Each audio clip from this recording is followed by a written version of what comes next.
Assalamualaikum warahmatullahi wabarakatuh. Alhamdulillah kita bertemu lagi sambungan siri penjelasan saya ke atas buku saya 47 persoalan qadar dan qada.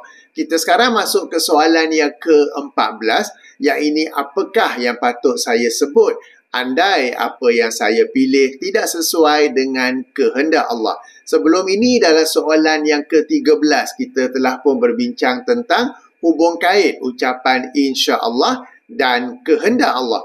Lalu apabila seseorang itu telah memilih, telah merancang untuk melakukan sesuatu, dia pun menyebut insya-Allah, dan apabila diusahakan perancangannya itu, pilihannya itu nampaknya ia tidak menjadi, nampaknya ia tidak selari dengan kehendak Allah. Lalu apakah di sana ada sesuatu ucapan yang diajar oleh Rasulullah Sallallahu Alaihi Wasallam untuk diucapkan apabila berlaku sesuatu seperti ini, ataupun apakah kita merungut ataupun marah-marah, kan? Itu sudah tentu tidak sepatutnya kita ucapkan. Baik, untuk soalan ini jawapannya ada, iaitu sebuah hadis yang dikeluarkan oleh Imam Muslim dalam sahihnya, hadis nombor 4816, atau penomboran lain hadis 2664. Kita baca terjemahannya sahaja, di mana Rasulullah Sallallahu Alaihi Wasallam bersabda, seorang mukmin yang kuat lebih baik dan lebih dicintai Allah berbanding mukmin yang lemah. Pada setiap orang ada kebaikan, maka bersungguh-sungguhlah mencari apa yang bermanfaat bagi kamu dan mohonlah pertolongan Allah serta jangan bersikap mengalah.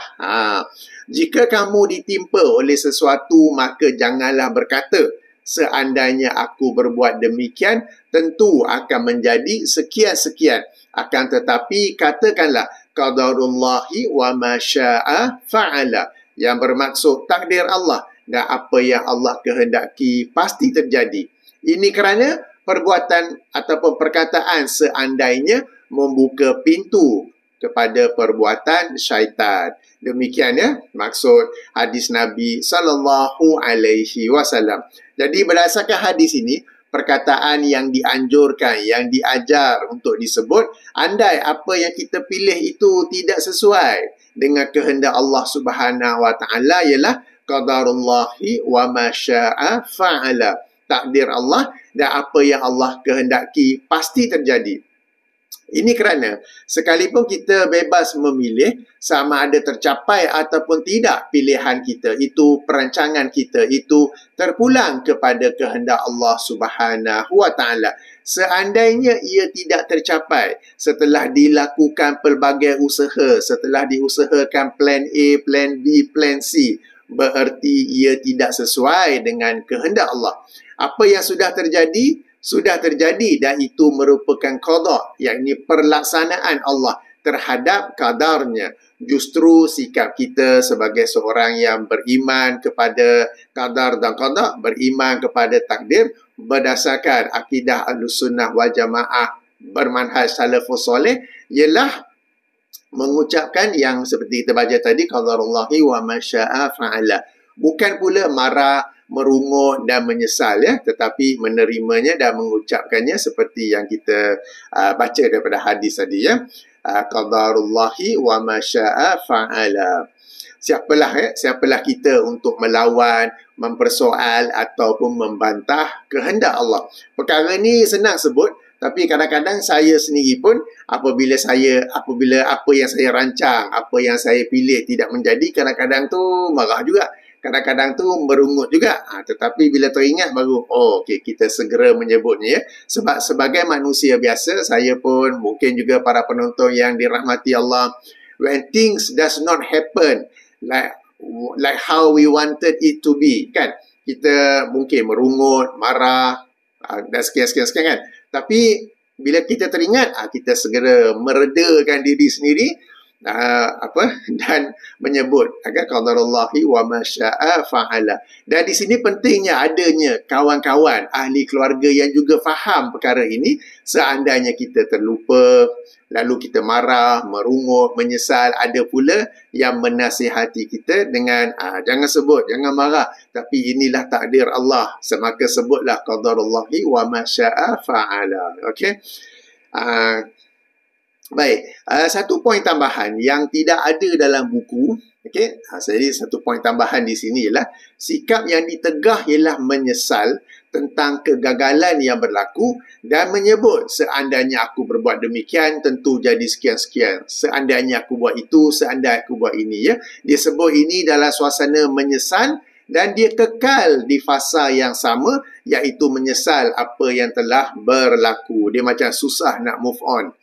Berbeza jika seseorang itu menyebut seandainya dalam rangka menganalisa apa yang telah berlaku untuk belajar daripada kegagalan atau kesilapan dan merancang pembaikan yang akan datang, ia dibolehkan. Bererti dia menyebutnya menyebutnya untuk fasa apa yang akan dilakukan seterusnya, bukan tetap di fasa menyesal apa yang telah berlaku. Okay? Sebahagian orang bila apa yang dirancang itu, apa yang dia kehendak, apa yang dipilih itu tak menjadi, dia menyesal dan dia tetap berada dalam fasa penyesalan itu. Dia tetap berada dalam fasa past tense. Ini yang dilarang, ya. Ini yang dilarang ataupun ditegah dalam hadis ini. Tetapi jika seseorang itu apa yang telah berlaku, namun dia menganalisa apa yang telah berlaku tu supaya dia dapat kaji di mana kesalahannya atau di mana dia boleh memperbaikinya. Ini sesuatu yang dibolehkan, bahkan memang dianjurkan, ya. Dalam hal ini saya perhatikan sebagai orang memang dia jenis yang tidak review. Dia tidak menganalisa kehidupannya. Dia tidak menganalisa tingkah lakunya. Sehingga dia tetap berada di takut yang lama. Dia tetap berada dalam no improvement in his or her life, kan. Kalau dia dulu, katakan dulu kita nak jumpa dia, kan. Dia lambat datang, terburu-buru apa gitu. A few months later jumpa dia sekali lagi pun sama je. Tetap lambat. Tetap dalam fasa, okay, I'm on the way, padahal tak on the way pun lagi. Maknanya he or she does not learn from experience. He or she does not analyze their life, every aspect of their life in a way to improve it. Berbeza dengan orang-orang yang jenis yang berjaya, mereka ni adalah orang yang berjaya ni bukannya lahir-lahir terus berjaya. Tidak, mereka ni adalah orang yang sentiasa menganalisa setiap aspek kehidupan mereka, menganalisa kesilapan-kesilapan yang berlaku, apa-apa yang mereka hendak buat tapi tidak menjadi, tidak selari dengan kehendak Allah, dan mereka improve. Dengan itulah mereka dapat menjadi orang yang berjaya. Tentang menganalisa dan kita kata merenung apa yang telah berlaku, untuk menganalisa, ya, belajar dari kegagalan atau kesilapan, saya kata ia dibolehkan, kan. Dalilnya lah hadis berikut yang dikeluarkan oleh Imam Bukhari dan Muslim. Sila rujuk Sahih Al-Bukhari hadis nombor 5668 atau penomboran lain hadis nombor 6133, di mana Rasulullah SAW bersabda yang maksudnya seorang mukmin tidak dipatuk daripada lubang yang sama dua kali. Maksudnya tidak dipatuk oleh haiwan yang berbisa seperti ular, kalajengking ke apa ke, daripada lubang yang sama. Ataupun seperti mana orang putih sebut, don't make the same mistake twice, kan. Jadi jadi berdasarkan hadis ni, dia menganjurkan kita untuk tidak mengulangi kesilapan yang sama. Untuk tidak mengulangi kesilapan itu, sudah tentu kita perlu menganalisa kesilapan yang telah berlaku supaya ia tidak berulang lagi pada masa akan datang. Tapi inilah macam yang saya sebut tadi, kan. Seorang mukmin itu dia bukan sekadar dipatuk daripada lubang yang sama dua kali, tetapi berulang kali. Bermaksud dia melakukan kesilapan yang sama berulang-ulang sebab dia tidak belajar, kan. Dan dia pun tidak mengambil iktibar. Mungkin tak tahu, kan, tak hadis ni. Hadis ni salah satu hadis motivasi yang sangat penting. Sebab kadang-kadang kita ni dalam rangka ingin maju, kita suka baca buku-buku self-help ke motivation ke yang ditulis oleh penulis barat, kan. Padahal dalam Al-Quran, dalam hadis Nabi pun ada juga ayat-ayat hadis-hadis yang bersebut yang bersifat motivational, yang dapat membantu kita untuk move forward dengan cara yang berjaya. Salah satu hadis tersebut ialah hadis ni lah. Seorang mukmin tidak dipatuk daripada lubang yang sama 2 kali. Maknanya patuk oleh haiwan ke, ular ke apa ke, daripada lubang yang sama 2 kali. Don't make the same mistake twice. Dah berlaku sekali, you learn from it. How are you going to learn from it? You analyze what happened so that in the future you won't avoid the same thing from happening. Ini sesuatu yang dibolehkan, malah dianjurkan. Okay? Oleh kerana itulah, ucapan seandainya hanya ditegah jika seseorang itu masih di fasa menyesali apa yang telah berlaku, atau orang putih sebut unable to move on. Dia dekat situ je kan. Okey, ia tidak ditegah, menyebut seandainya ia tidak ditegah jika seseorang itu menganalisa apa yang telah berlaku demi kebaikan fasa yang akan datang. Sebagai contoh, katakanlah seseorang itu dia buat satu program agama, seminar ke apa kan, jadi dia person in charge untuk that particular program. Selepas program tu dia membuat post-mortem, orang sebut kan, post-mortem, untuk menganalisa apa yang berjaya dalam program itu, apa yang kekurangan dalam program itu, dan apa-apa kekurangan itu diambil maklum supaya tidak berlaku lagi pada masa yang akan datang.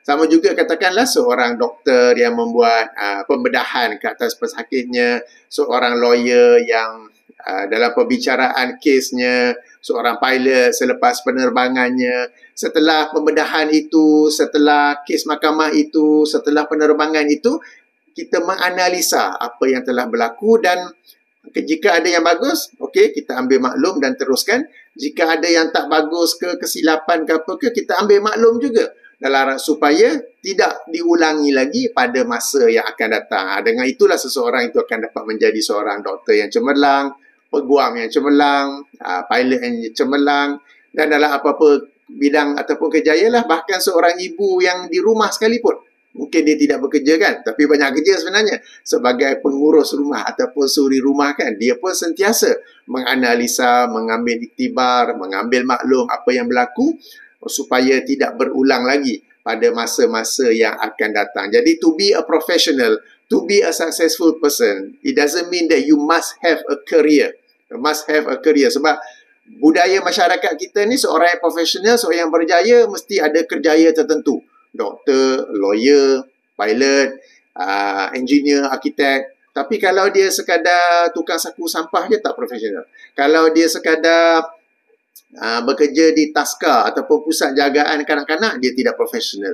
Jika dia sekadar seorang yang suri rumah, dia tidak profesional. Jika dia orang yang dulu profesional, ada kerjaya, lawyer, doktor, tapi telah berbesara, telah berpencen, dia tidak lagi profesional. Bukan begitu. Sikap profesional ni adalah sesuatu yang sentiasa ada tanpa terbatas kepada kerjaya-kerjaya tertentu sahaja. Ia adalah sikap seseorang itu yang sentiasa ingin belajar, sentiasa ingin perbaiki, sentiasa aktif, sentiasa move forward, dan sentiasa berusaha mencari apa yang Allah telah takdirkan ke atas dirinya, tanpa sebab macam tu, masyarakat kita yang telah set certain career, you are professional. Kalau yang tak ada career, sekadar buka gerai jual burger saja ke, sekadar buat bisnes kecil-kecilan saja ke, tidak profesional. Padahal tidak sedemikiannya. Profesional ialah satu sikap yang boleh diguna pakai, yang boleh dimiliki oleh seseorang tanpa bergantung, tanpa terbatas kepada kerjaya tertentu. Okey, dah masuk topik lain pula dah ya. Okey. Sebelum beralih ke soalan yang seterusnya, soalan seterusnya, hadis yang kita baca mula-mula tadi tu, ia memang merupakan salah satu hadis favourite saya, kerana di dalamnya tergandung beberapa pengajaran lain ya. Antaranya, Allah Subhanahu Wa Taala mencintai mukmin yang kuat berbanding mukmin yang lemah. Kuat di sini berarti kuat dari sudut ilmu, pemikiran, jati diri dan fizikal. Tak guna kalau kuat fizikal, muscular ke, sehat ke apa ke, tapi ilmu tak ada, ataupun nak sebut bodoh tak boleh pula kan, ataupun tak bijak sungguh kan, jadi tak guna juga begitu. Apa guna ada kekuatan di situ kan. Jadi ayuh kita menjadi seorang mukmin yang kuat, dan jangan pula menjadi seorang mukmin yang lemah dari sudut ilmu, macam-macam tak tahu, lemah dari sudut pemikiran. Kadang tu bukan lemah, punyalah malas kan. Ada soalan, tak boleh nak buat research, semua nak tanya soalan. Okay? Semua nak tanya orang lain. Sebagai contoh, Saya ada beri nombor WhatsApp saya untuk para penonton saluran YouTube saya kan. Di bahagian about tu ada.